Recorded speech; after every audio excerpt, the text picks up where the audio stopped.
race. My name is Ravlin, and I am joined on comms here with Scott. Scott, how are you doing this evening? Doing great. Looking forward to an awesome race. Yes.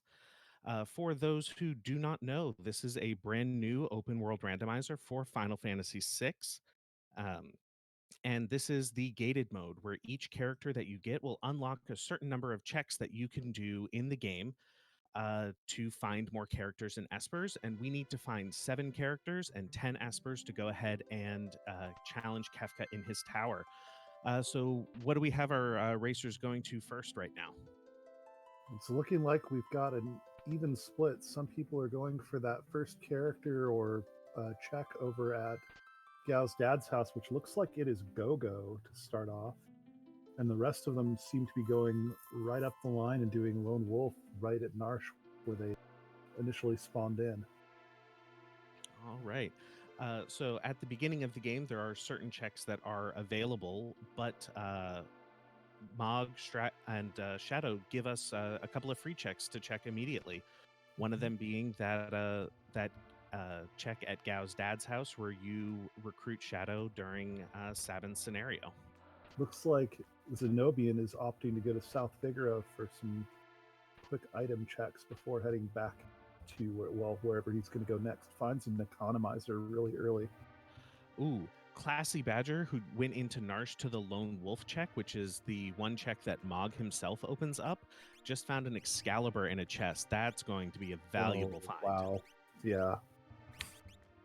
And that goes immediately on to Shadow. That's going to solve a lot of early game problems. Drew just is doing Returner's Hideout. Hasn't picked up anything that I've seen yet that's been really huge. Ooh, I take that back. He just got not my weapon. That is a weapon that I think you have to grind up to get a very high HP stat for it to be. Yep. But it can be an incredibly powerful weapon. All right, and Classy Badger is going up to complete that Lone Wolf check. Will be a new check for us to see. I'm wondering what we're going to find there. Do you think it's going to be a character, item, or an esper? I don't know. I feel like the early character at the Gao's dad position kind of sets us to more espers and items in these early checks. I'm not quite sure. I think it would be kind of crazy to immediately start with a 4-character party. But it could be incredibly powerful. And there is Vampstar, who just picked up his Excalibur as well. Yep. As Classy was walking by the Kefka at Narsh check, that was a ghost, so that tells us it's not a character. But look at that. We've got cells at the Lone Wolf check. Wow. This is going to be a very, very fast seed. But she opens up a 3 more. So we have 1 more check from Go-Go at Zone Eater and 3 checks, Opera, South Figaro, and Magitech Factory from Celas. So, all right. And don't forget that Magitech Factory is actually 3 checks in 1. Mm-hmm. There's a lot of value in that Lone Wolf play then. So far, I think almost all of the plays have been valuable. Zenobian just picked up a Magus Rod down in the basement of South Figaro. If you're going for a magic strat late in the game, that's going to be one of your best options. Yeah, and we see that the Narsh battle is a... So that would indicate that we have an item or an esper there as opposed to a character. Right. So for those who haven't played this, each check, certain checks have a chance to get either a character or an esper or an item. Some of them it will only be an item or only be an esper.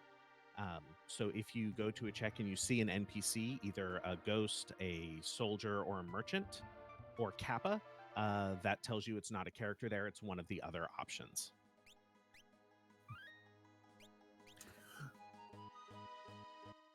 So let's take a minute to explain what the trackers are actually tracking in this. It looks like we've got characters in Magicite with some values here. Let's talk about what the players are minimally required to do to actually win this race, or to at least unlock the ability to go into go mode and to win the race. Sure. If you look at the tracker, the lower number, which is in gold, that is the minimum number of either espers or characters that they need to find in order to unlock Kefka's Tower. If they were to try to go to Kefka's Tower right now and land on it and enter it the way that you normally would, it'll say you can't. So they are trying to get 10 espers and 7 characters for their go mode. It's looking like Classy Badger is the first to hit a full party here. So let's see what he is thinking he wants to do next. Looks like he's going to do opera. Huh. That's an interesting choice. It comes along with several basically forced encounters with the rats. It's a good way to get some XP early. Mm-hmm. It's a choice that I probably might. wouldn't have done the same thing. Yeah, I probably would have waited until I at least had an Esper or two to learn some magic along the way, or maybe get some stat boosts. Yeah, I'm feeling like after you hit that full party, South Figaro jail cell is probably the first play I would naturally want to make, because it's such an easy, quick check, and you have such a high probability of getting more progression there. Looks like Vamp has opted to do the Narsh battle with a party of 3. That's pretty exciting. Looks like Drulith is doing the Narsh battle as well. Well, Drulith only has 3 characters. He doesn't have the full party yet, whereas Vamp does. So he's going to be at a handicap, just having only 2 characters to do that fight with. He's going to end up not getting as good XP distribution over his party either. Yeah, I think Drew actually has 4. Drew's in the bottom right-hand corner, and Vamp is in the top right. Oh, I'm sorry. I'm thinking Zenobian. Zenobian was the one that was heading up, but he's finishing Lone Wolf. That's my bad. Gotcha. Interesting thought. This Kefkat Narsh fight has been theorized by a couple of members in the community to be a good place to grind up some XP, because you can fight these soldiers twice each. Mm-hmm. And it doesn't look like Drulith is going to do that. Where do you think our players might go instead to try to do some grinding? I think you were right earlier in saying that the logical space for that would be Opera, because those rats are fairly easy to take out, and they don't really run a high risk of killing the party. Plus, you can respawn the black rats if you attack them first to add a little bit of extra stats to the rewards for any particular fight, which looks like that might be what they're doing. Very true. Drulith did just get the first Magicite. He got Kieran off of that Kefkat Narsh battle. I'm kind of hoping he goes in and shows us what spells that has, so that we can get an idea of what magic we have. Haste 2 and Fire 3. I couldn't tell if it was Fire 1 or Fire 3. It was Fire 3 along with a Magic Power +1 bonus on that Esper. So one of the really important mechanics of Final Fantasy VI is if you have an Esper equipped as you gain a level, you can get a certain bonus. And Magic Power +1 or +2 is one of the really coveted bonuses for a lot of racers, because it lets them use a lot of magical strategies to end up fighting and like really taking advantage of really high damage things, such as the Fire 3 spell. Mm-hmm. Looking like Vamp is making the South Figaro play that I've been talking about earlier, because he hasn't gotten Gogo yet into his party.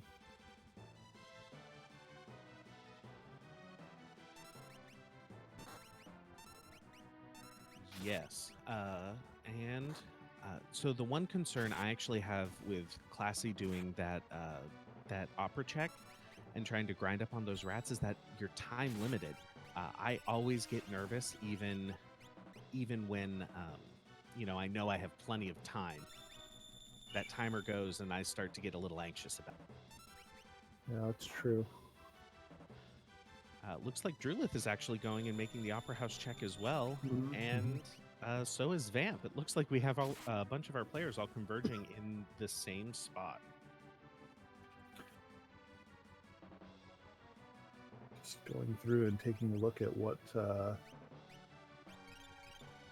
left here, what they have available to them, and I think that the next play after this, once we see these opera houses level out a little bit, I think we're going to go see a Zone Eater. I think that's the least risky play for them. The big risk is they can't do Floating Continent yet because there are too many opportunities for them to just get one shot up there. I guess they could take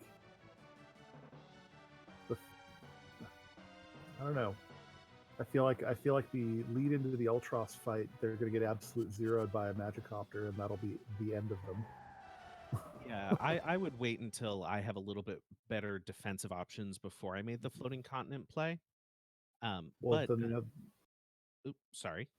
then the other options would be the Magitech Factory and Sir Behemoth. Sir Behemoth is a scary fight. Yeah. So I think Zone Eater might be the play after this. Yeah. Unless they find something outrageous after killing my favorite character ever in a video game. Oh. The great purple cephalopod himself. Yes. He is such a great comic relief character. A question in the chat just came through to me, wondering why Shadow is rated highly by a lot of runners of Worlds Collide. So he's rated highly as an early game character because of the throw mechanic. You can get a lot of damage over the top of where you normally would because you're getting such crazy items from chests.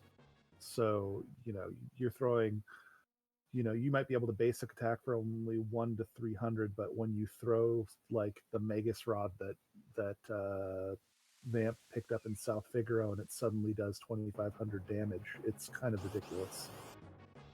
So, yeah, he's rated very high for early game, and he scales well into late game as well.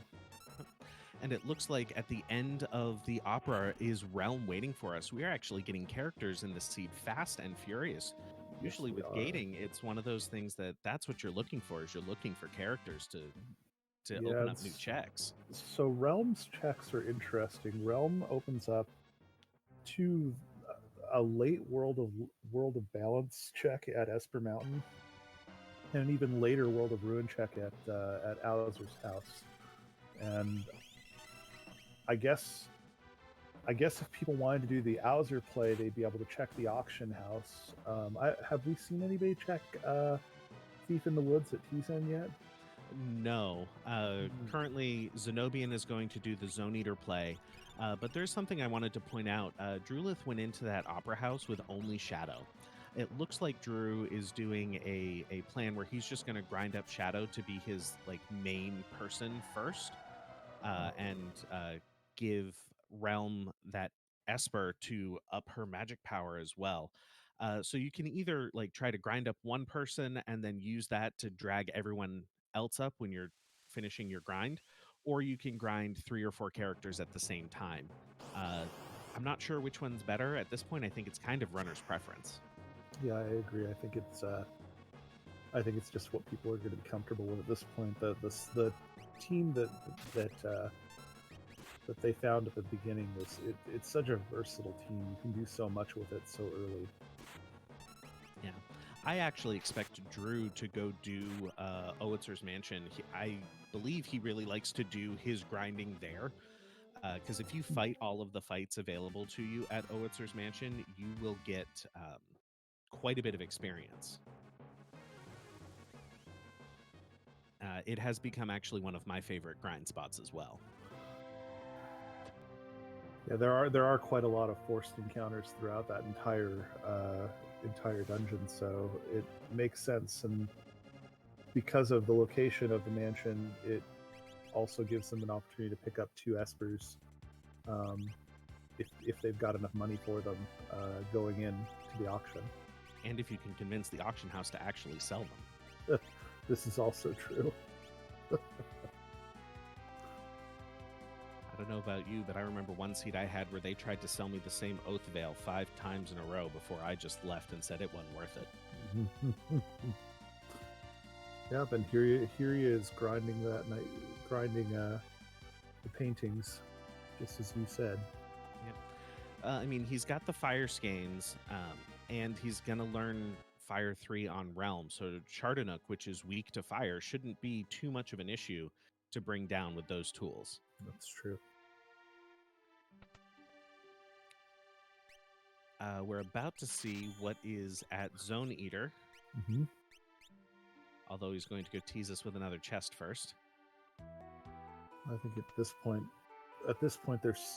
they're so early game, they're so item reliant right now to try and get ahead that it makes sense to check everything possible. Oh, absolutely. Bahamut, ooh, It's a powerful summon, but let's see what magic it actually has on it eventually. he's going to give us a peek at it right now. Kieran had haste 2 and fire 3, we knew that. Bahamut is ozone and ice 2, but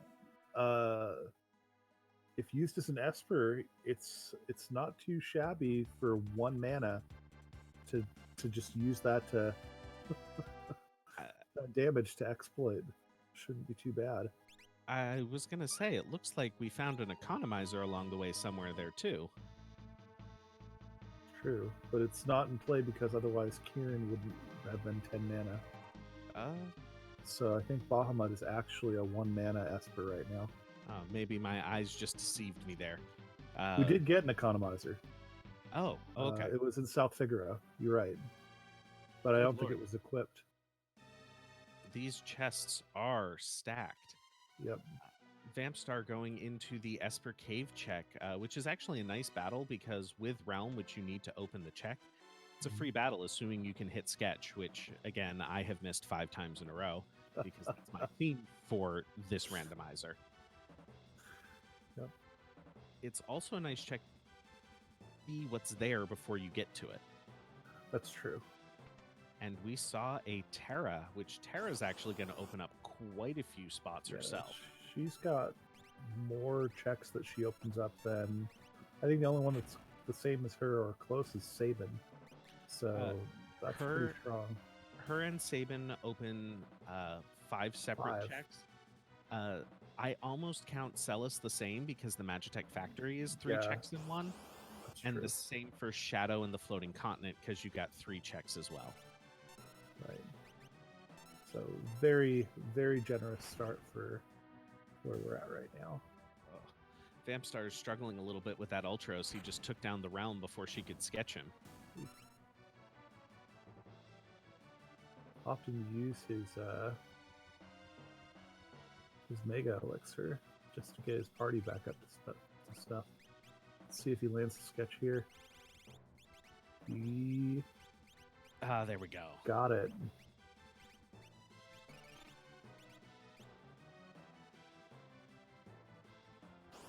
Wait, the battle didn't end?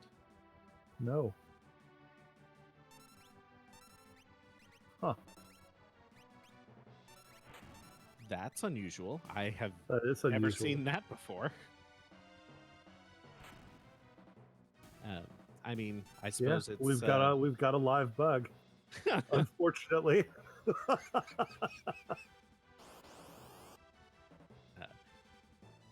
And we've got a Zenobian out there. He's really hunting down those rats and trying to get a bunch of XP off of them. Yeah, throwing those fire skeins with Shadow. And then mimicking them with Go-Go. Yeah. Yeah.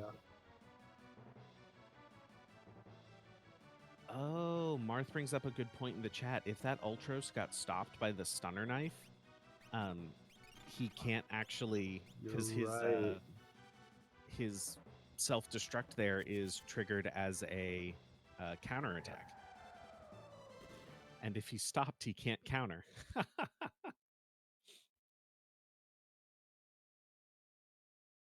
The thing, learning something new every time I play and or watch this game.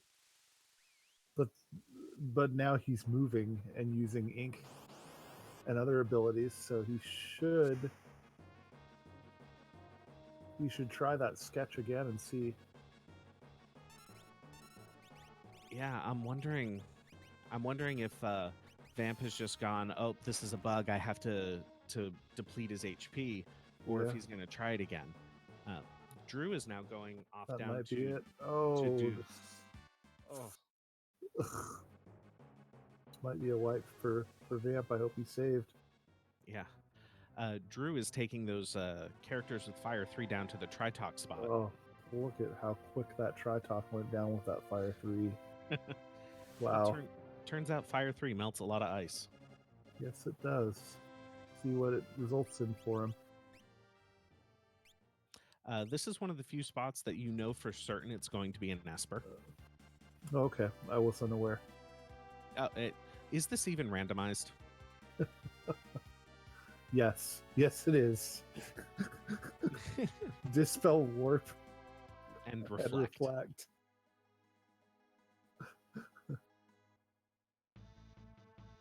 All right, Zenobian's going to the Ultros battle as well. And from Tritalk, Drew actually got Tritalk. It just had 3 gray magic spells, Reflect, Warp, and I've already forgotten the other one because it was so unimpressive to me. We were saying the same thing here, Asher. Actually, with Zenobian there at the Ultra spot, we'll be able to see if the sketch was a stop bug or just a weird thing that happened. I know right now. It was because of stop. Yep. Still rough going for Vamp there. Yeah, that hurts. Yeah. Looks like Drew is now trying out the Veld Cave. Well, it's exciting. Actually, I didn't see what they ended up getting from Ozer's house. Did you? I don't think he completed it. I think he just did the Nightshades. But I'm not 100% sure. This is actually really hard to watch four racers at once and keep track of what's going on.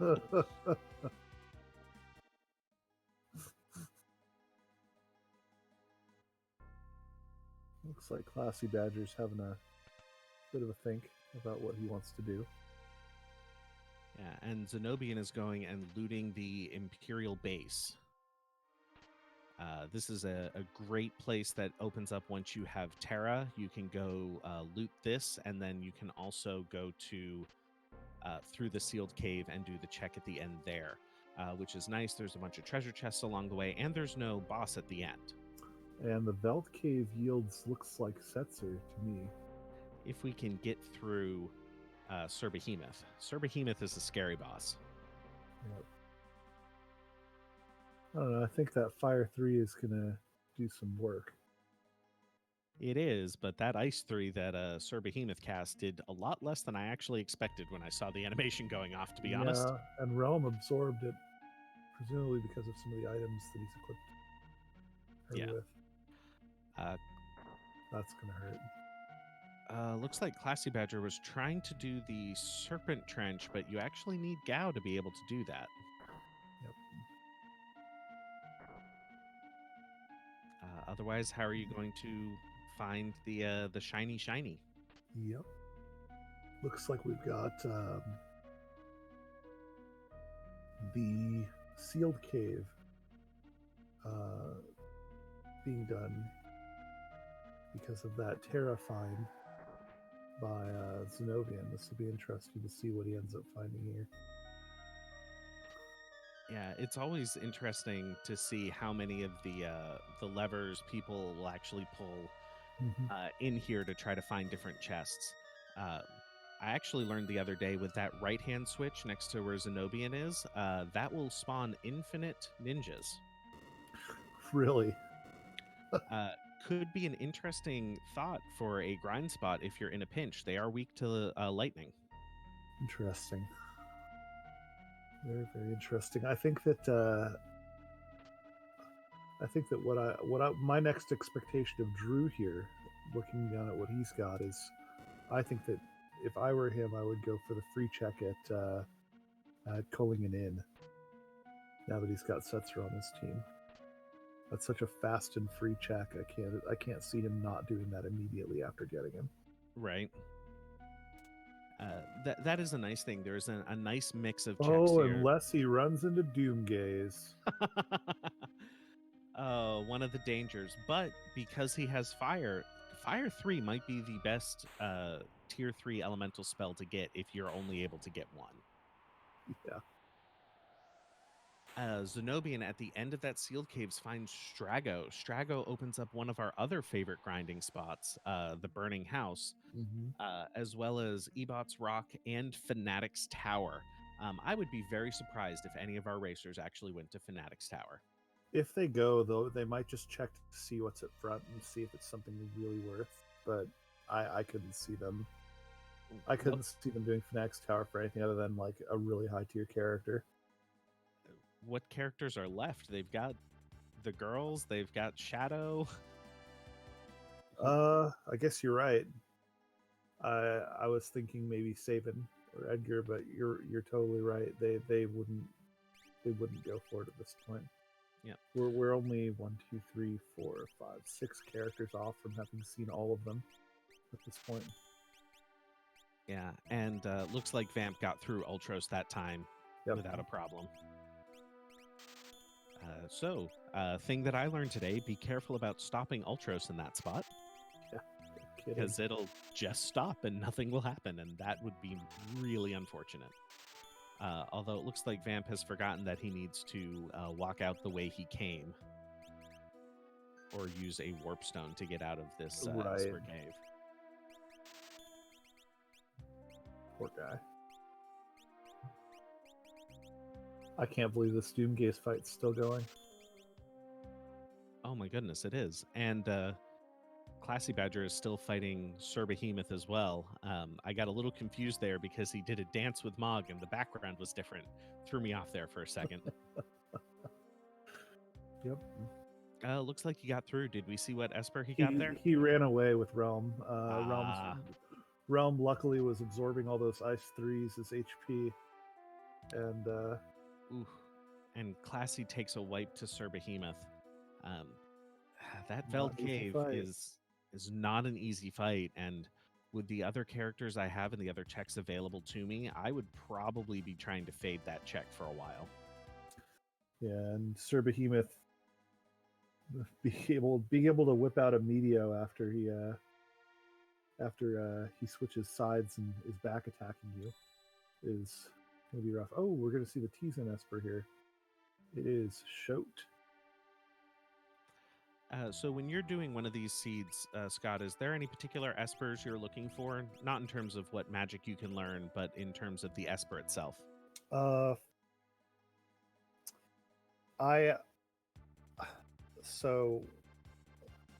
typically end up running these impossible seeds with the people that I play with that like to ramp everything up and randomize everything. So they tend to randomize all of the stats as well, and so I'm more looking at what magic they're going to give me more than what stats I'm going to grow with Esper to Esper. It looks like that Shoat did have Ultima though, so that's going to be a pretty big boost for having gone and made that play to Tizen for 20k. Right, and then we've got both Vampstar and Classy doing the Magitech Factory. They are almost synced up here. That's actually kind of funny. That is pretty awesome. When I'm out looking for espers, I'm in particular looking for Golem or Fenrir, because the part of this randomizer that I struggle with the most is phase 3 of the Kefka fight. That makes a lot of sense. Because those espers let me avoid calmness. So in particular, I'm looking for those, or for something that's going to give me life 3. Right. And Zenobian is in the Magitech Factory as well, and Drulith is now going through and finishing out Owitzer's mansion. It's just so tempting to get those 3 Esper item and character checks early, you know. I'm not surprised by this play at all. I would anticipate that we're going to see some floating continent play after it as well. just because it's the same idea of a one-stop shop for three things. Yeah, I haven't timed it out, so I don't know how time efficient that would be versus something that's a shorter dungeon but a single check. Um, but I got to tell you, psychologically, it feels good to just knock out 3 checks at one time. Right, and well, we're on an Esper hunt right now, so just getting those checks done in quick succession is going to be a big deal. We've almost reached the character requirement across the board, so we're weak on Magicite. We need to pick up as much as we can. So I think the players are starting to tailor toward where they can, less where they're going to get a guaranteed character and more where they're, looking where they're going to get, guaranteed espers instead, or at least a higher chance. I don't think we're going to see a lot of orphan checks here. No. I would be very surprised at that one. Yeah. Although, actually, one thing I did want to bring up is that I don't believe there are any guaranteed character spots anymore. I think they've all, over the last couple of updates, become character or Esper at the minimum. I've gone. Which is actually one of the great things. The developer who I want to shout out here, Atmatech, who is in the Twitch chat right now, if you want to give him a little shout out in chat, he has been updating this randomizer fast and furious. Yep. There have been times where there has been an update before I have been able to play a seed on the latest version. Yes, I've had the same issue. It's been a whirlwind to keep up with, but I'm so glad we have such a passionate dev working on this. It's been absolutely awesome getting to play and now getting to commentate on these races. So it's been great. I'm so glad we have someone that's got a lot of heart and love that they're putting into the game. Absolutely. Speaking of people to shout out, I also want to shout out the rest of our restream team. Raflos is our restreamer, and D2 Kemps is tracking. How he is managing to keep up with tracking 4 separate racers at once, I stand in awe.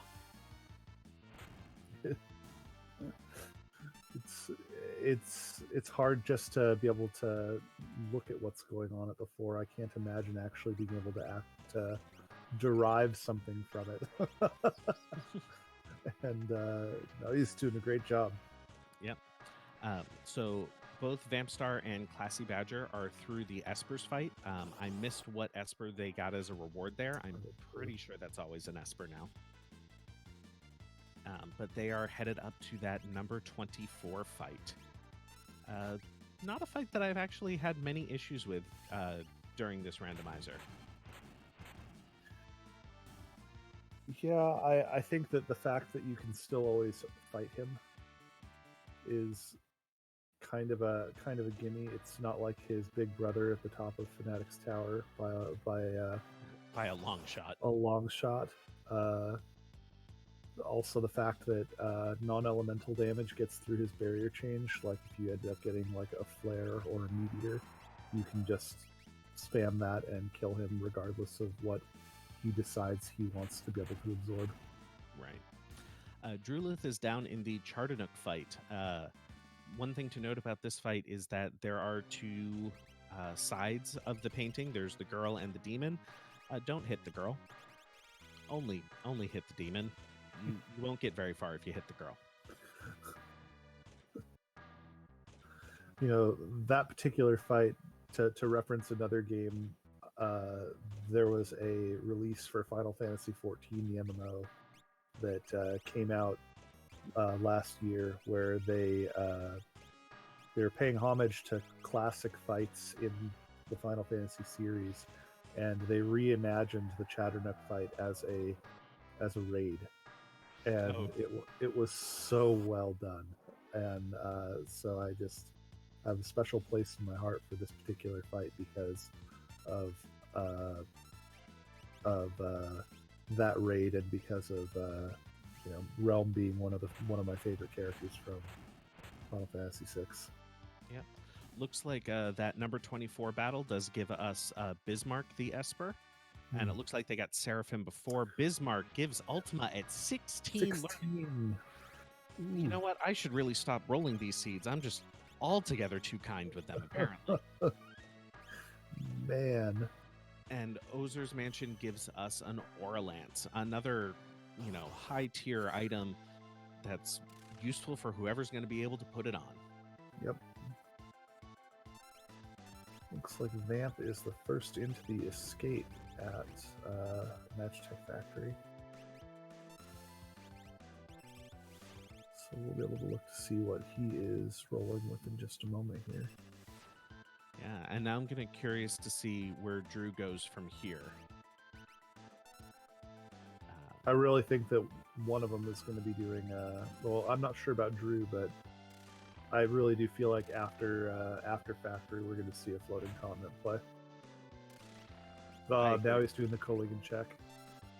I'm surprised it took him this long to do it. Yep. What do you think? Daryl's tomb? It's right next door. That makes sense to me, and I think with his magic, I can never remember that Dullahan. Yeah, the I Dullahan think fight. I think Dullahan's not going to give him much of a challenge. Yeah, I think he'll blaze through it pretty easy. Yep, he did get a behemoth suit from it, which is really good stat boosting armor, and manages to find more edges there or skeins for Shadow to throw. They are about half the power of breaking a rod, but they are like 1/6 the cost. It is a winning proposition to load up on them and fight and throw them. And yep, he's going right into Daryl's tomb. Yeah, with Fire 3, I'm sure that Drew wishes that he has found one of these espers that gives us Ultima, but I don't think it's going to be too much of a problem for him. Yeah, I think he'll blaze through this pretty quickly. No pun intended. So it's interesting. We've seen a couple of different grinding strategies already. Drew Lith has already gone through and done Oetzer's Mansion and brought his characters up to a pretty decent level. Looks like Zenobian has just turned on encounters here in the Magitech Factory and is just clearing fights as he goes. I wonder which one is going to end up being the more efficient play, a dedicated grind or just taking the fights that you get. Yeah, I'm not sure. With Zenobian's setup, he can basically one-shot anything he runs into in here. So, I mean, I suppose it's a reasonable play. He's not really losing that much time off of it, and he is going to start gaining stats pretty fast. I think that was the first Ultima cast that I saw there on Vampstar's run there on number 128. Yeah, Vamp hasn't done a lot of grinding though, so that Ultima is going to fall pretty quickly as a big MP drain for him, unless he gets some grind time in so that he actually has a decent magic point pool to draw from.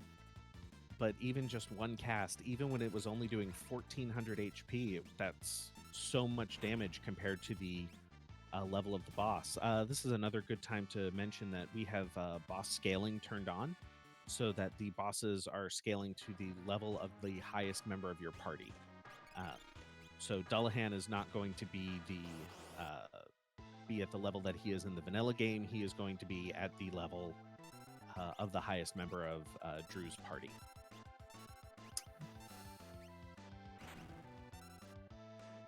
That is one of actually many options that you can toggle in this randomizer. You can turn off scaling entirely, or you can have it scale to the average level of your party, which is a fun way.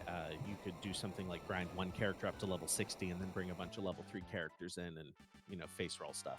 Yep. And it looks like Drew's going to get Odin at the end of the Dullahan fight, which with 5,000 damage, Fire 3s, I don't expect that to take very long. Vamp is entering in the final phase of the factory here. Fighting those cranes. Yep, and I did miss what he got after the 128 fight. Normally when you meet Setzer is when you get that right. check. We're going to see it in a second here on Classy Badger's screen. one advantage of players converging on spots is making our lives a little bit easier. Indeed.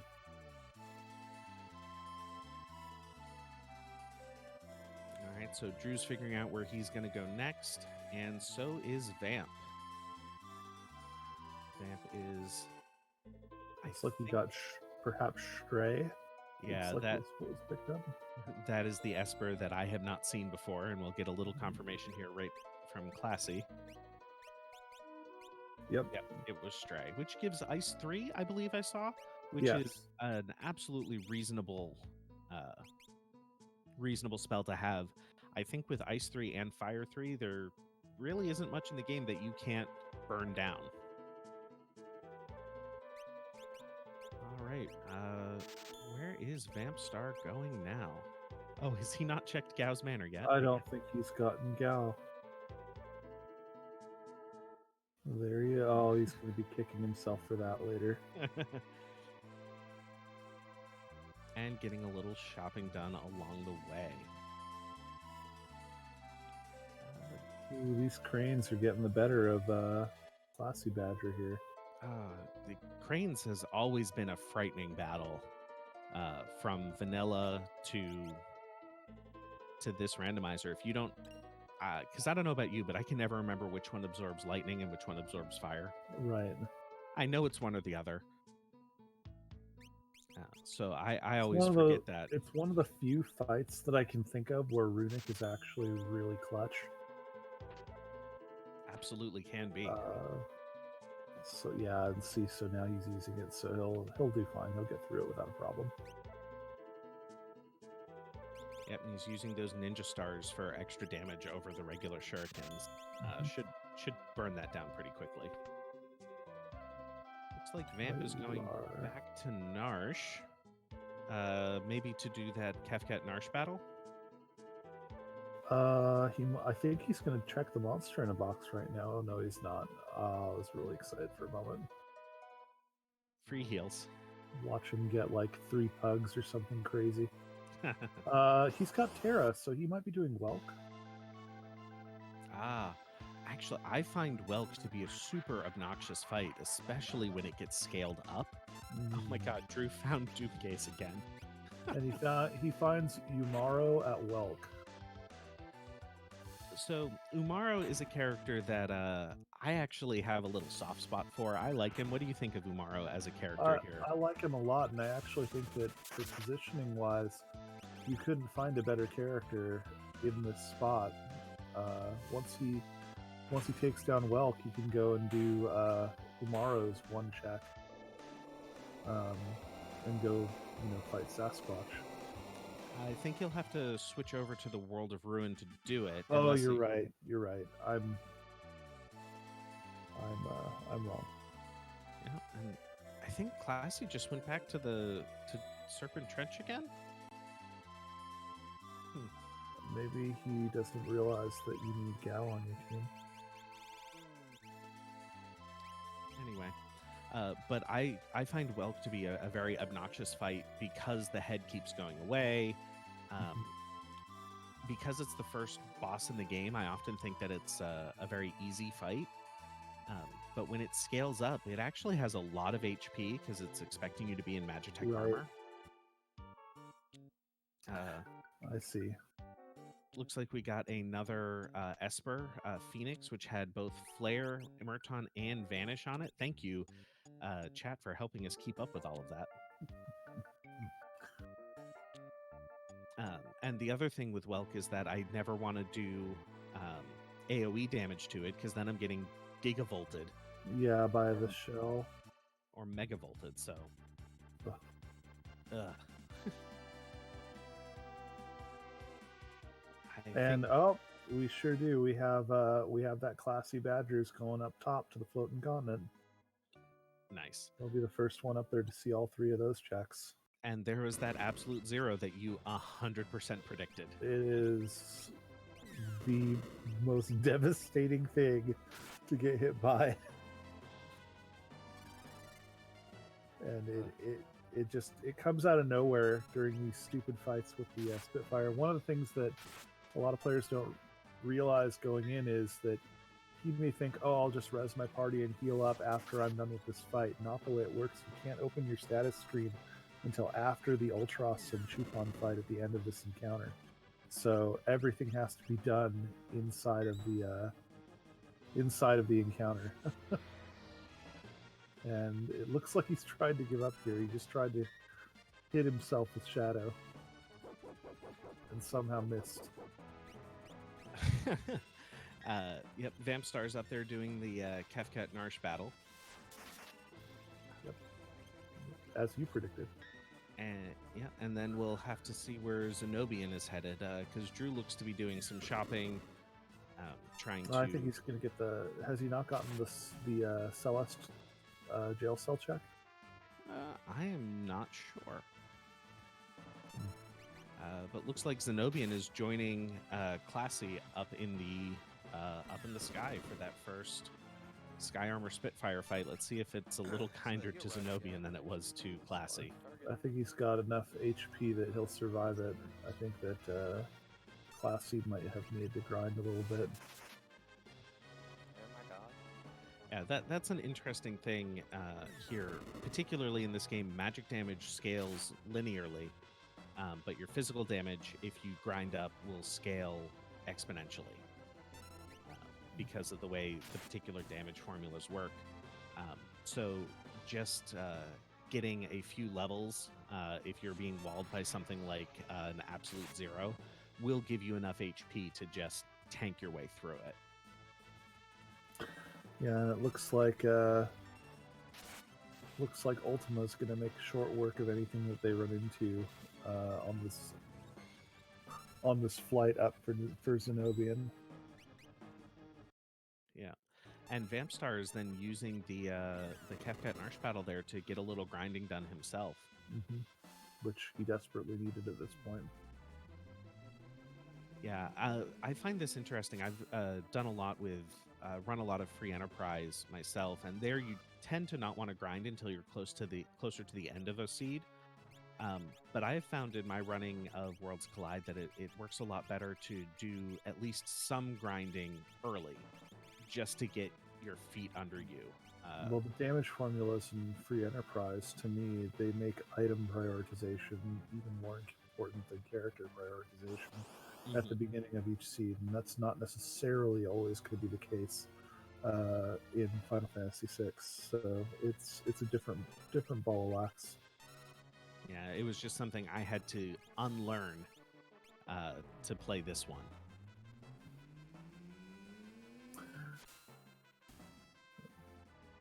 Space Drake says that realm looks a whole lot like a Moogle. Moogle suits are some of my favorite. I'm a bit of a Moogle fan, as you can tell by my icon and the fact that I rolled this seed specifically with a Mog start. Yep. You know, I like my Moogles. And so Zenobian there is now getting to that Ultros fight. We can see that grind, and particularly getting Ultima, is really paid off for Zenobian compared to Classy, who didn't do that grinding yet. Yep. And poor Classy is stuck in this situation where... Yeah, I think once you get through the first battle, you're able to open your menu. Although I had been smashing my X button during practice earlier, and it wasn't letting me. So, kind of surprising. Have to take a look at that after this. See what's going on. So we're gonna see some floating continent soon. Vampstar's going through Kefka Narsh, and Drew is now doing the Magitech factory.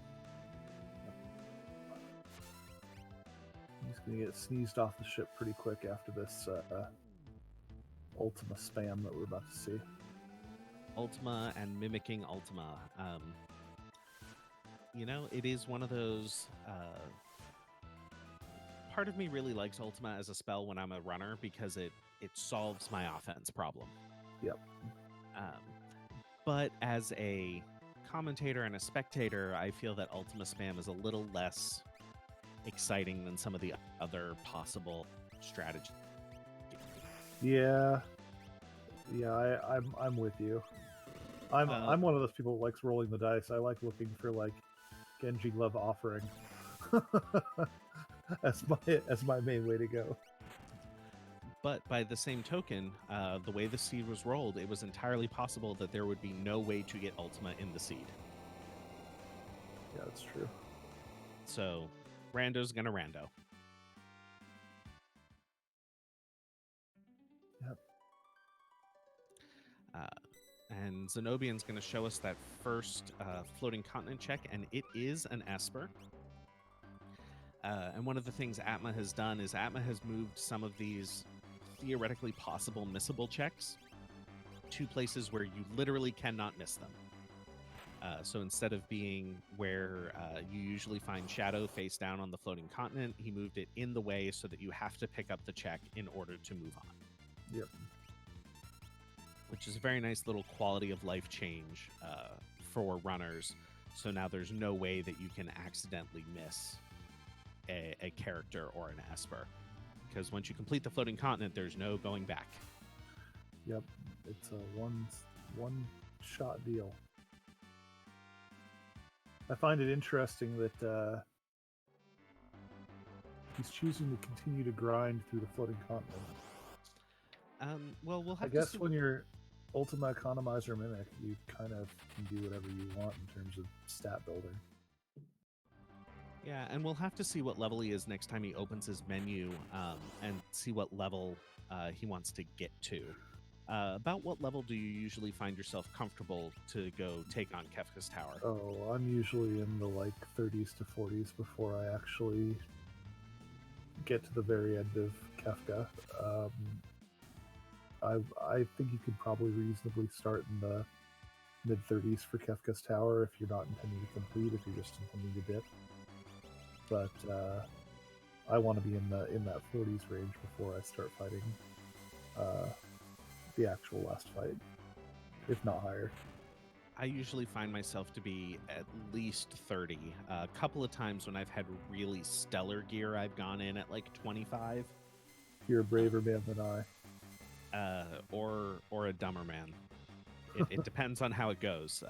The couple of times where I have blazed through and managed to clutch my way through something, I've looked real smart. But then the times where I've wiped to the first Meteo on phase 3 and didn't even get an action, didn't look so smart then.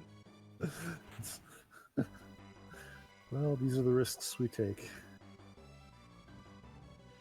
So Woobear in the chat is asking about how many characters do you level up for Kefka's Tower. I think that is a lot of runners' preference.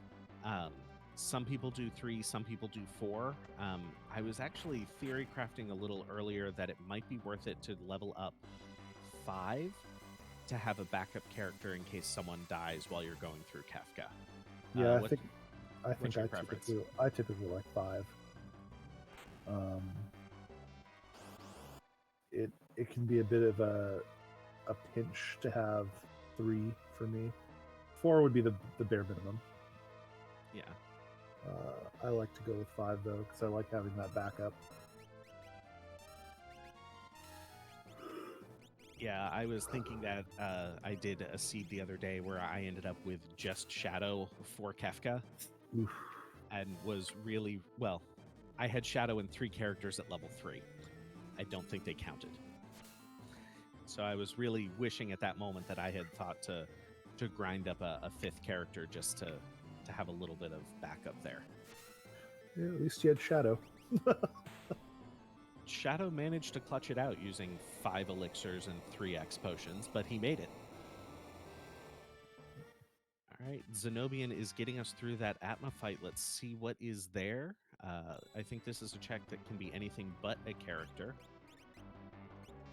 Oh, Zenobian just got the best item in the game. I have mixed feelings about the Paladin Shield because of a recent seed that we ran that had all items that could be equipped were randomized between all characters, and it was a lock start, and it was a choice between a randomized Stray and a Paladin Shield at the at the Narsh World of Ruin weapon shop, Ooh. and I chose the Paladin shield, and it just so happened that that particular seed, no one was able to equip the Paladin shield. Oh, rough. It was so savage. Uh, well, for those who might not know, Paladin Shield makes you immune to basically all magic damage except for non-elemental. You either absorb or zero out all elements. Gives you some stupidly high defense and magic defense. It is the ultimate defensive item. And if that weren't good enough, it teaches you Ultima at the rate of at 1 times. Yep. It's pretty ridiculous. There is a reason why in the vanilla game you have to like equip a curse shield for what is it, 255 battles or something. Yep, the ridiculous. The max number that the hash would allow. Yep. So in the vanilla game, if you get a paladin shield, you have worked for it. One of my fondest memories of the vanilla game playing as I got it for my birthday when I was a kid, right when it came out. And I remember getting to the floating continent and fighting Weapon and thinking, oh my gosh, it's a boss with its own unique music. This is it. I've played for so many hours. This is the end of the game. And then having my little 11-year-old, 12-year-old mind blown right afterward, where it's like, nope, that's the halfway point. Have fun. Yeah, I remember being amazed that this was the first game I played where halfway through the game you lose. Like Kefka wins, but the game keeps going. Yeah. And so for all of you Final Fantasy VII fans out there, this is why Kefka's better than Sephiroth. He actually wins. Someone in the chat, the Space Drake, was asking, do runners in the current meta ever grind it enough to make the Atma weapon worth using? I have found it not to be worth it in my seeds, but someone else in chat pointed out, you kind of need 2 of them and an offering to make it worth it. And I just haven't had a seed where that has, worked out for me. Atma weapon scales off of HP. And so I think it really is one of those cases where it depends on the Esper that you get. If the Esper gets an extra, 50 to 100 health per level, then Atma weapon could potentially be something that you might want to actually think about. Oh, that is a possibility. But you would have to get a good HP plus Esper with it, and early. So Zenobian went in and tried to do the wealth check, saw that it was Umaro, and reset out of there. He already has his 7 characters. He doesn't need Umaro. Yeah, and he's running pretty close on Espers as well. He's 3 away from being able to challenge the tower here. Yeah. Zenobia needs 3 Espers. Drew needs 2 Espers and 1 character. Those 2 are our current closest ones there, and I think Drew's going to get pretty close there, going through the floating continent. Yes, I agree.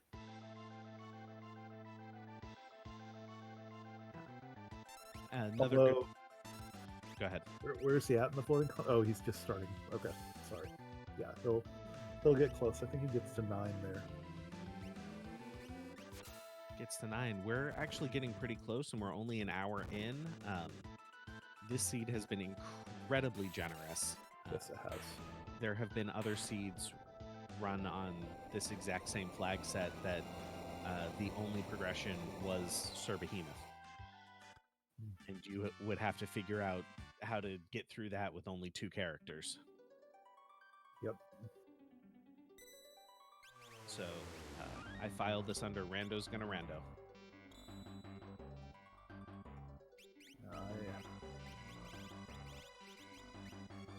I find it interesting that even though we found Strago, no one decided to do Burning House. I figured that's such a quick and easy gimme most of the time. And it's such a good grinding spot.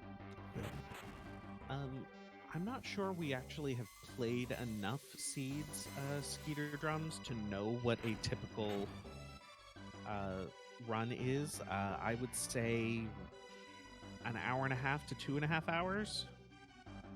Does that sound right to you, Scott? Yeah, well, I think it's probably closer. I've seen very few runs that haven't gone to an hour and a half. Mm-hmm. So I think that an hour and a half is on the extreme low end. I mean, but then again, we can't all be as good as Zenobian and Drulin here. So uh, I guess an hour and a half would be a good low end. I would say two and a half, 2:45 is where a lot of the people that I've played with have typically ended up finishing is in that 2:15 to 2:45 mark. Yeah. It also radically varies based on what flags you have on. If you have Yes, on uh, just shuffled spells and shuffled chests, which would make the chests and espers less generous than what you're seeing here, it's going to take longer because your offenses are going to be lower. yeah, and 10:7 is actually, in my opinion, a little bit faster than what I normally see. Uh, 10 espers is relatively easy to come across, and as you make that number even only one or two higher, you're adding a significant amount of time because you're putting a lot of the longer checks and riskier checks into play. Yeah. So I did try to keep this a little bit lower than an average seed, just because I didn't want the first experience of people seeing this to be, a 3-hour slog of people beating their sure, head against a brick wall. sure, and I think that makes a lot of sense. I think the the basic character gating settings, they have you getting what, 13 espers and 7 characters, Yes. which is half of the total pool for both of them. Hmm. Uh, I think that would probably add a good 15 or 20 minutes I to think what we're seeing that's here. I think that's about right. And Terra is Mog because she is wearing a Moogle suit. Moogle suits are the best armor in the game, says Ravlin, who is absolutely lying to you.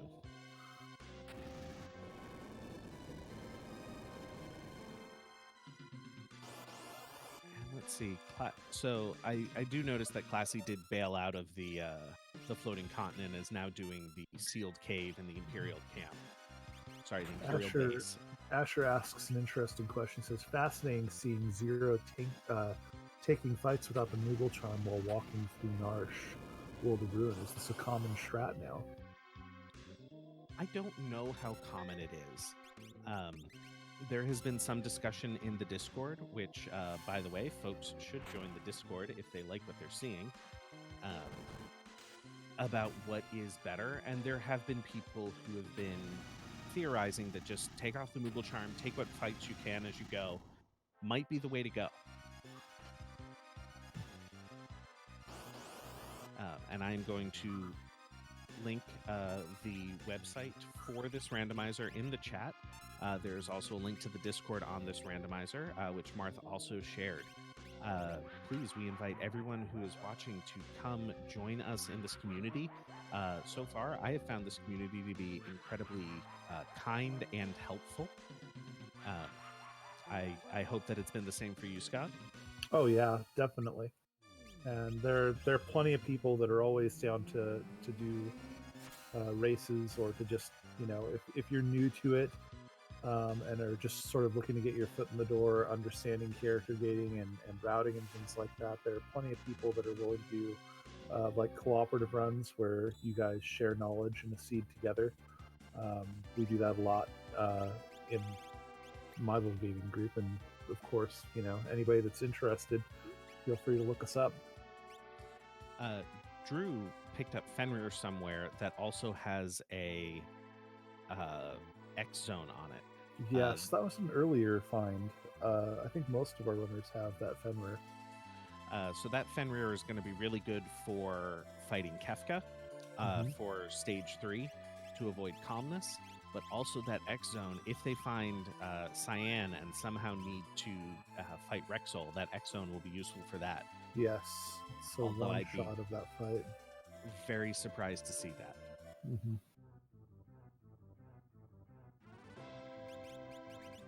And it is looking like Drew is now one character away from Go mode, and Zenobian is just a couple of Espers away. And I would say about an hour and 5 minutes into a seed with these requirements, seeing Go mode seems about right to me.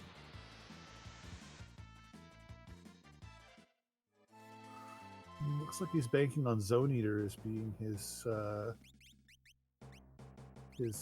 ticket to a character here. Yep. Vampstar is doing that Umaro check for us and showing us that it Palador is an Esper. I bet Zenobian might be a little sad that he reset out of that Welk fight and left Umaro behind.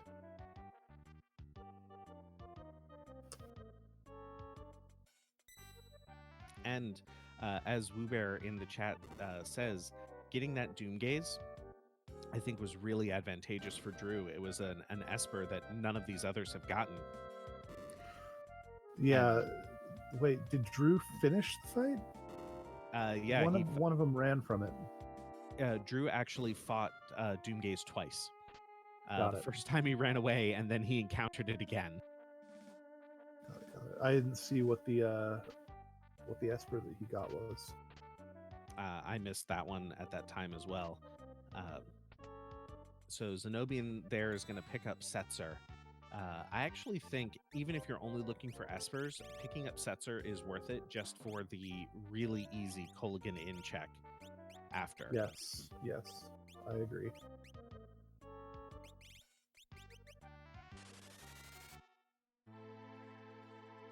Classy's getting Strago. I wonder if we're going to see a Burning House from Classy. That would be actually a really good grind that could catch him back up. Mm-hmm.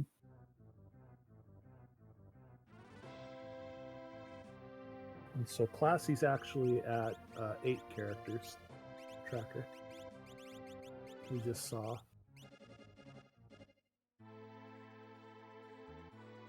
Yep, he'll catch up on that. There we go. I do think that tracking 4 at once is too much. Oh, I agree. I think we probably should have had a second tracker in. One watching left and one watching right or something like that. But yeah, in the future. You live and learn. We're learning.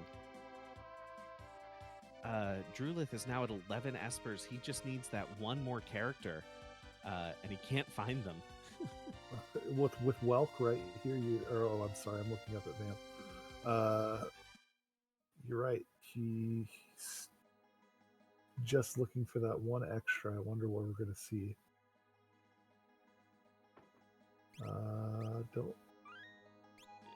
Can't do the Phantom Train. Can't do Phantom Train.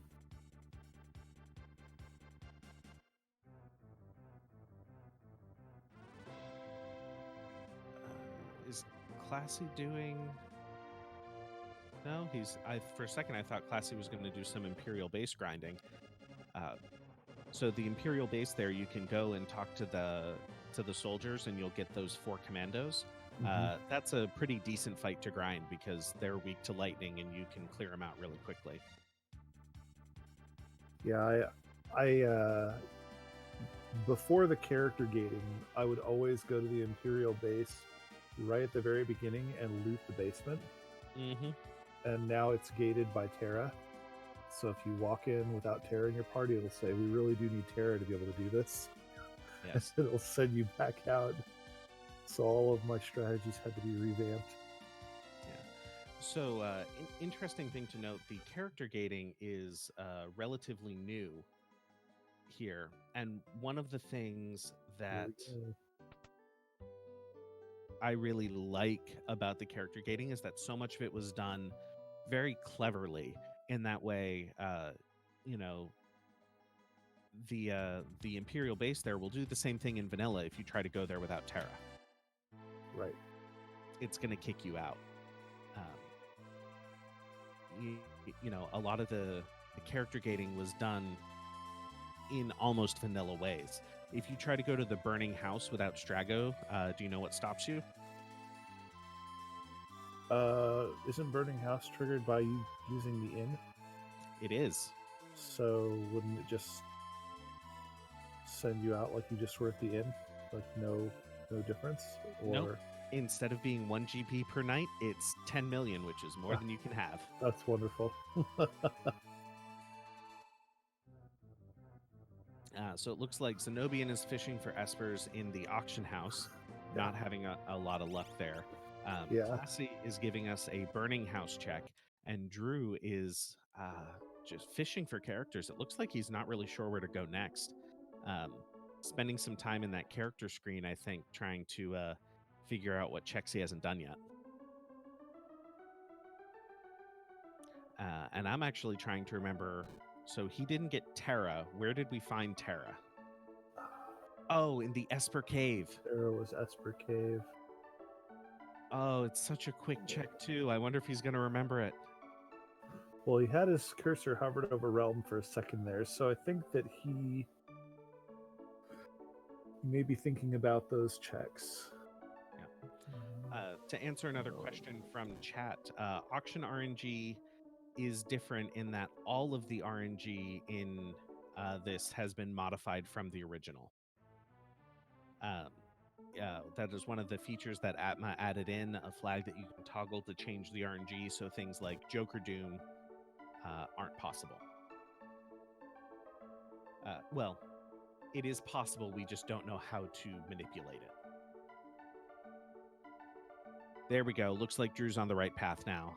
Gonna find that Terra, be really happy about it, and then Drew's gonna be in go mode at about 112, an hour and 12, an hour and 13 minutes. Has Zenobian had any luck with his auction yet? It doesn't look like it. Nope, he's got to be raging right now. Oh, I think I give it like 3 shots before I just up and leave. Oh, there we go. He found one. Did he? Okay, you're a little ahead on the stream. I'm going to reload. Ugh. Unfortunately, trying to get espers from the auction house is very time consuming. So it's something that I try to avoid in a race setting just because I don't know how long it's going to take. He gets a siren for his troubles. Yep. And Drew is in go mode. Once he gets out of Esper Cave here, I'm betting he's going to head straight into Kefka's Tower. Vampstar is clearing out Ozer's mansion, and Classy is still finishing up that burning house and getting some grinding done along the way. Mm-hmm. Zenobian just needs one more Esper, and then he is in go mode as well.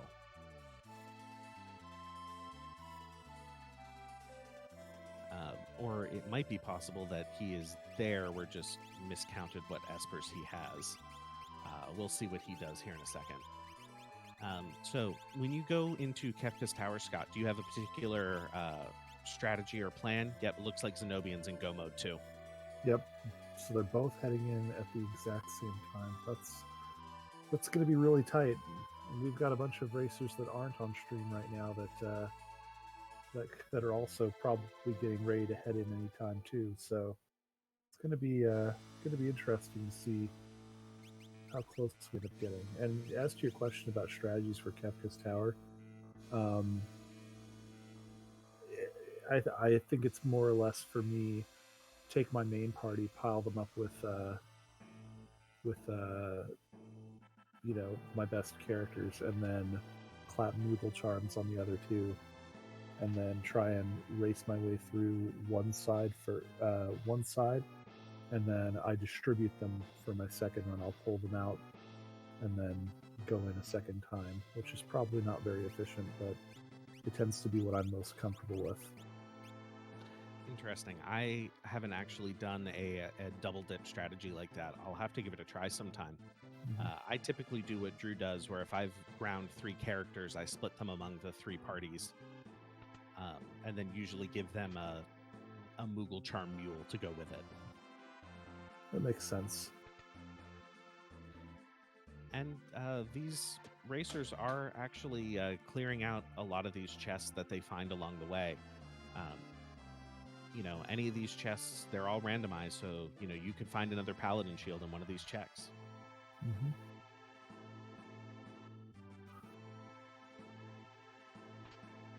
Looks like Flame Eater for Classy is about to go down, and Chardanook is about to go down for Vamp Star. Although Vamp is casting Ultima on the girl instead of the demon, that can be a little dangerous. Yes, it can.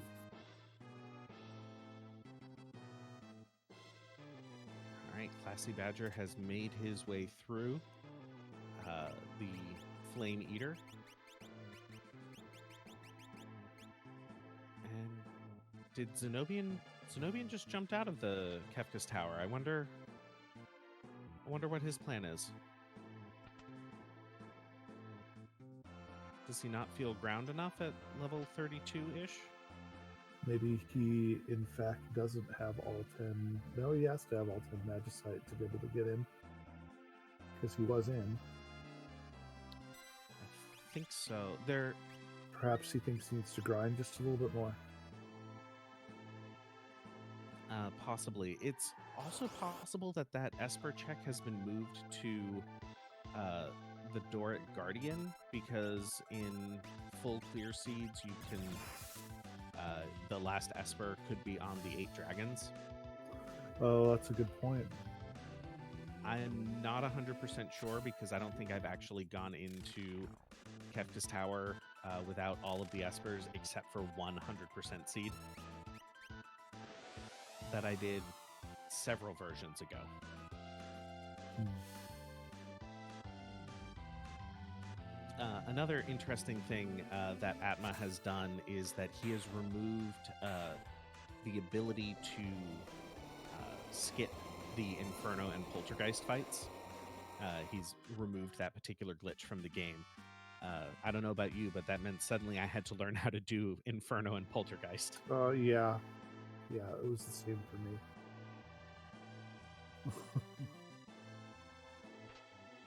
Oh, you know what? I think Zenobian just needed to build his parties a little bit differently, Uh, because looks like he's headed through now. I just realized that the one spell that we haven't seen is, I don't think any of the Espers that we've had up to this point have had life on them. Like, any of them. Like, life 1, 2, or 3, I think. I'm not sure. I'll have to keep my eye out. I think our players are still relying on Phoenix Downs to help them get their parties up. I mean, it is certainly possible, but it is uncomfortable if that's what you're relying on. Yeah. All right, looks like Drew is about to start the statue fights in just a moment. Yep. And Classy Badger is making the I guess I'll call it the salty run back to the floating continent now. Mm-hmm. Walled him off once, but I think he's a lot more ready now. Yes, very much so. And he'll be pretty pleased when he sees that Paladin shield there. Yes. Vamp is having a lot more trouble on this Chatterduck fight. I think he doesn't realize that he needs to leave the girl alone. It's also been swapping back and forth very quickly. So a couple of times I've seen it where it's the demon, or been the girl, changed to the demon, and then changed back to the girl before Vamp even had a chance to queue up anything.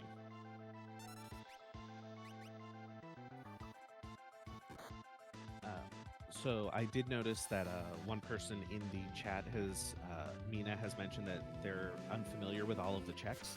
If you actually join the Discord under guides, I have actually made a video guide of all of the checks in the game. They are from the ungated mode. but I will still show you how to go through all of the different checks. So if you are unsure what someone means when they say, go to the sealed cave, you can actually go look up a video guide.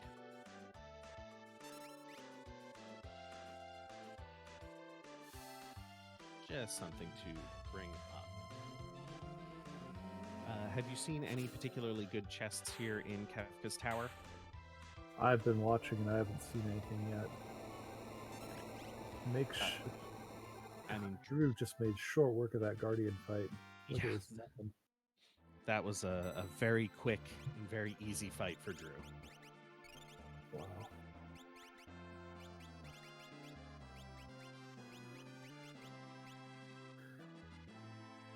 Classy is getting into that Ultros fight. I think that's going to be a lot more manageable for him now. And for sure. And, Ultros says that's the last time we're ever going to see him.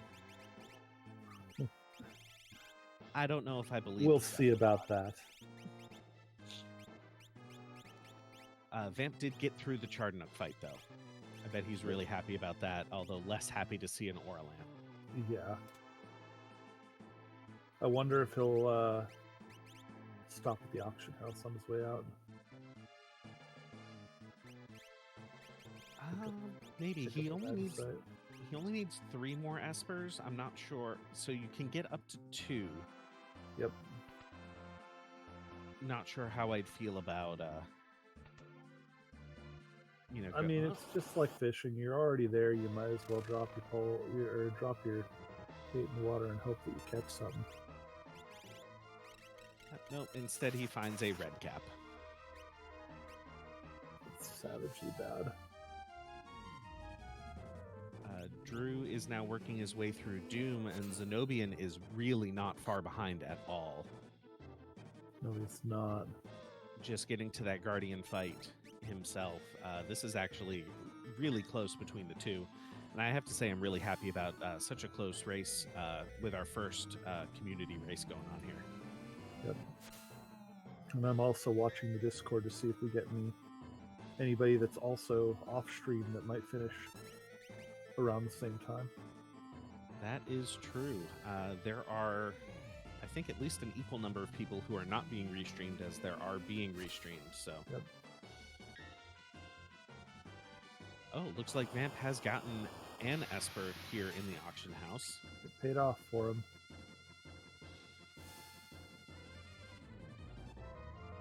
So of the 3 statues. Oh, but he didn't have enough money. Oh. He had less than 20K. Oh no. Oh no.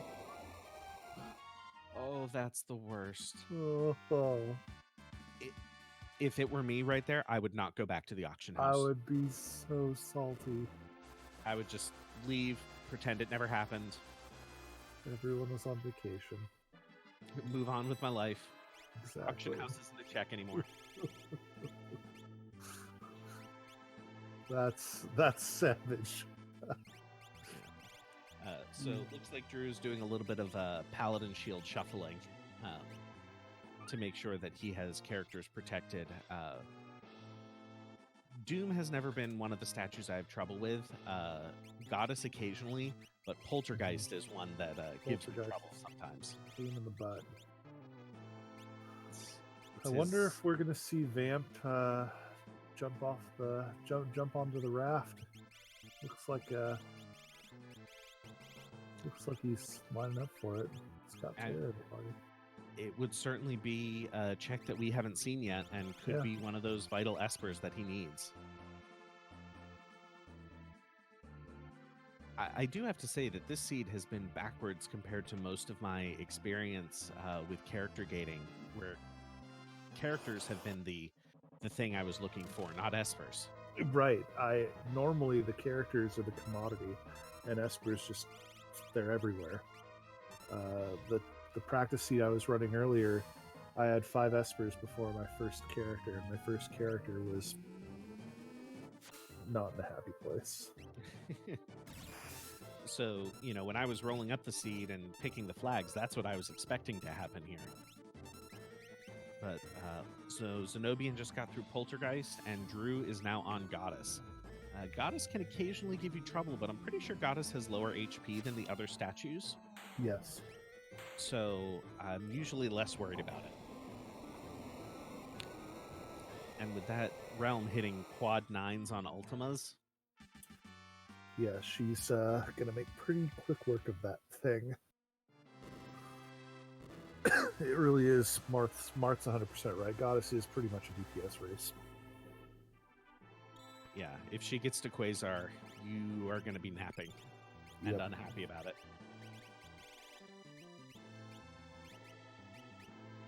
So Zenobian's got one of his parties through to the final switches, and I think this is going to be the second party for Drew. I think he's still...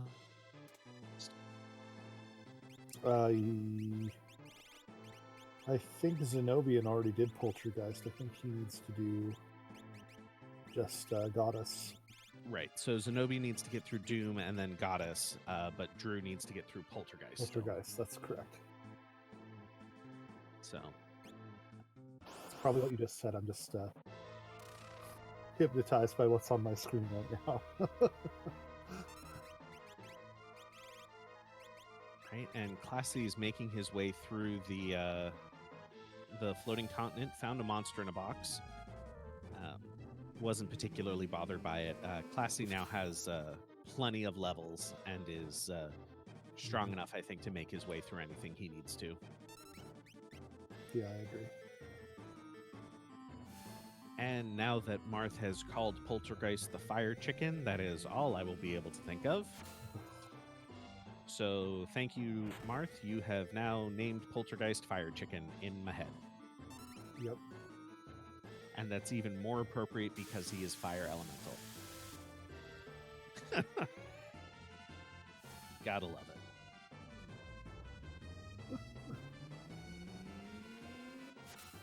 Again, we've got Ultima spam. These bosses are going down quick. So I would still be a little concerned for both of our runners going into Kefka. Ultima spam won't necessarily get you there. Nope. He is the equalizer. We'll see if they're prepared, but it's gonna be tight with where Drew is at. I think that it could go either way, especially without a life 3 or backup characters to fall on. Absolutely. The first phase can get you with a quake if you're not ready for it. Third will get you with calmness if you're not ready for it, or Meteo. And Kefka himself can counter with Ultima, which, again, if that catches you at the wrong time, it can be a wipe. It would surprise me if we make it all the way through the Kefka fight without at least one close call. Yeah. Every single time I go into the Kefka fight, no matter how prepared I feel, it is still a high intensity moment. The Space Drake asks, do Kefka's stats get randomized? His stats do not get randomized. Excuse me. But his HP and level scale with your levels as well. So they're not randomized, but they are scaled to be appropriate to your party's level. And I use the word appropriate very, very loosely.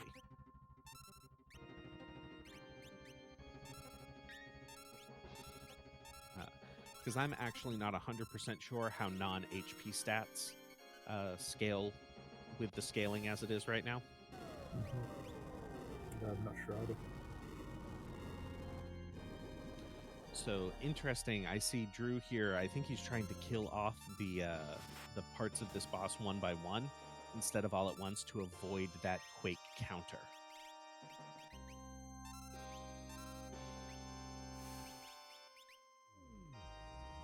Although there's Realm going for an Ultima, so what do I know?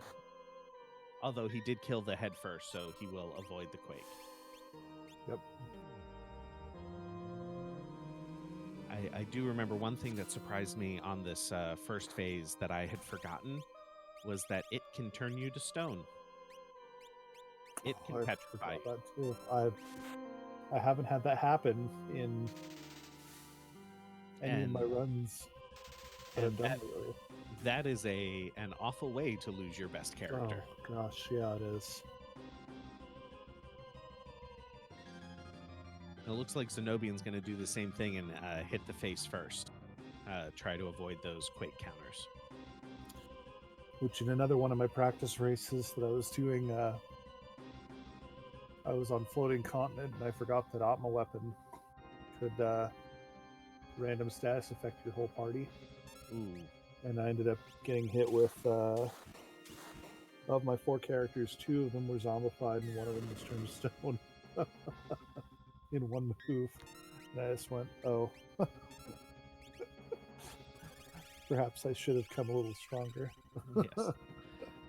Yes. All right. So it looks like Drew is up to phase 2, and he is starting. He has the Fenrir Esper, which he should be able to set up to help him avoid calmness. Um, so you can do that with Fenrir, Golem, or Phantom. Although Phantom does make you 100% to get hit by magic, which means every time I've ever used Phantom to try to avoid calmness means I've gotten immediately medioed. So what Fenrir does is it makes images of your party, which means that you will avoid a certain number of physical attacks. Calmness is a physical instant death attack. So if you have Fenrir, or as Martha puts it, Mirage Vests, you are able to avoid getting instant killed. So Vampstar got Sabin from the Oh wow. from the river, which opens up a bunch of checks. So he's headed off to the Imperial camp again, just trying to get those last 3 espers.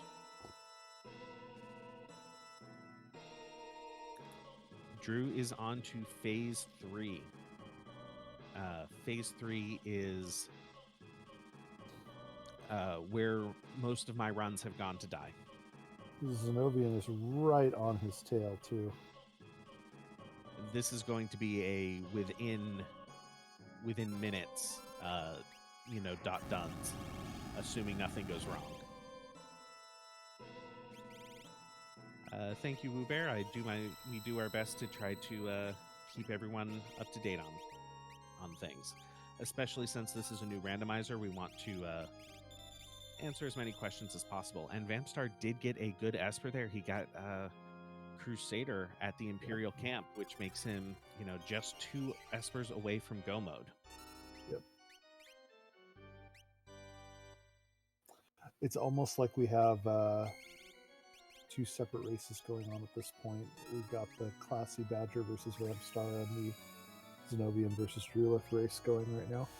Yes. So the Space Drake was asking, is this how the battle goes in vanilla? So what ends up happening is that a lot of their behaviors are triggered by them getting to a certain HP level. And with the scaling we have, we're going in at a much lower level than we would be in the vanilla game. So the bosses are at a much lower HP level, so they're triggering these behaviors a lot sooner than they would be otherwise. Vamp picks up another character, Edgar, at the Phantom Train. Wondering if he's going to complete it or if he's going to try to... No, it looks like he's going to commit to completing the Phantom Train, too.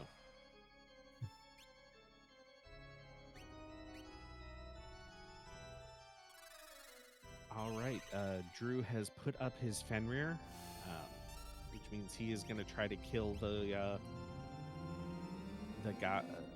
guy there as quickly as possible, so that he can absorb that calmness and not have a problem. Zenobian on the same phase. They're really close. But here's one of the things that really gets me about phase 3 is if you take too long, the guy starts using train, which mutes you. Mhm. And if you're going with a magical strat, getting muted by train is so rough. It looks like Zenobian was prepared for it, though. He seems to have a decent number of echo screens that he had purchased before this fight, presumably for exactly this reason. Yep. Oh, but look at that. He just takes 2 Meteos in a row. Oh, Oh man. I don't I don't think anyone could Oh, be prepared for that. I don't think that he doesn't have a way out of it either. Looks like he's going to try though. Yeah, I mean, so he's got Celis. Celis has Ultima, um, and she has her image on. If I were him, I would just say, you know what? I'm in this situation. I need to kill this as quick as possible, and just go to Kefka on my own. So, Drew is now on the final Kefka fight. You know, it's oh, this is so close. And especially Zenobian just got lucky and had that medium miss realm. Yep.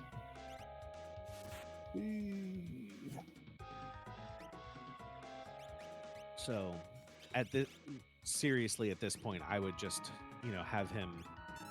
If I were him, I would say, I'm going to cut my losses and, Move on to final phase, yeah.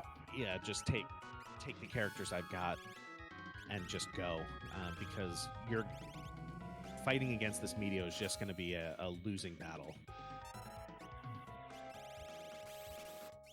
I don't know. He's close to getting everybody to stand up. Yeah. It kills the Phantom Train. Oh no, Drew's realm is at doesn't have enough mana for another Ultima.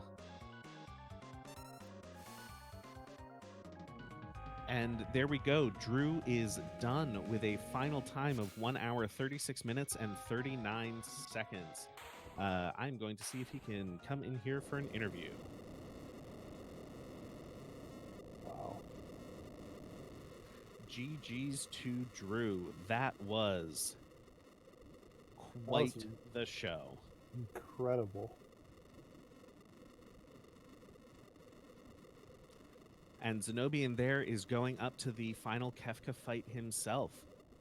He is not going to be more than a couple of minutes behind. Did he get his whole party back up and ready to move along? Everybody but Shadow. You know what? Considering where he was, that's a huge victory. Yeah.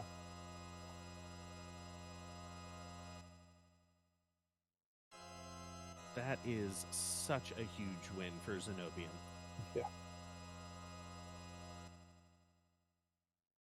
All right. While that's going on, Classy is now doing Daryl's Tomb and Vampstar, giving us just a tour of all these checks that other people didn't. Yeah, it's didn't check. Kind of crazy seeing all of the Sabin checks when we didn't see Sabin on anybody else.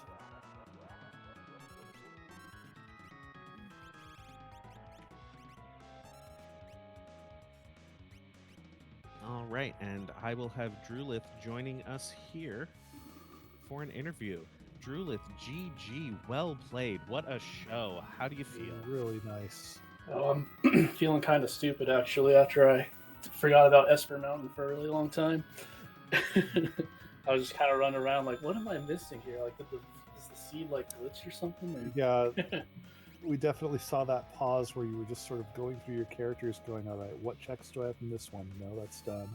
Well, you know what it was? I'd accidentally marked that I checked Esper Mountain on my tracker that I use. Even though I never did. I don't know how that happened, but yeah, that's what threw me off. But yeah, it ended up working out, I guess. I think that might have been... Nah, it probably wouldn't have been sub 1,000